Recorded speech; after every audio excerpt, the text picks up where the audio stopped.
Suite au Salon du livre historique de Blois, on m'a posé beaucoup de questions sur mon livre. Mon livre est la publication de ma thèse.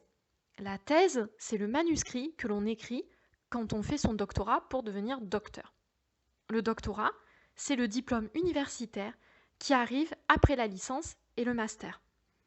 Le diplôme de master est rédigé en allemand.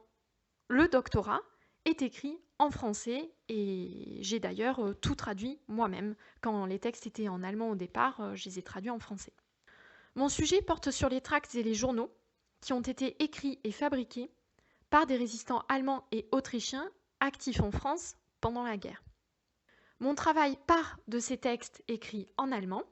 Je me suis bien sûr intéressée à leurs messages, mais aussi à l'origine des idées et à leurs auteurs. C'était assez difficile car ces textes sont presque anonymes, puisqu'ils étaient écrits par des résistants qui se cachaient. Ils ne pouvaient donc pas signer de leur propre nom.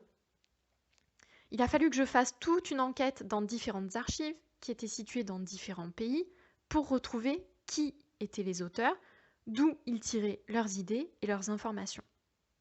J'ai finalement découvert 3 groupes qui se connaissaient, mais qui n'étaient pas d'accord sur la manière de procéder, c'est-à-dire sur la façon dont on devait résister. Mon livre comporte 3 parties.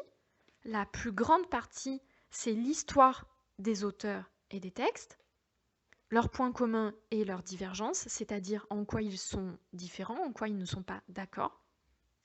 Et puis à la fin de mon livre, je cite également des noms de résistants autrichiens et aussi une liste de journaux et de tracts, c'est-à-dire des textes, on appelle ça des sources, et des lieux où l'on peut toujours les consulter aujourd'hui. J'espère t'avoir donné envie de le lire.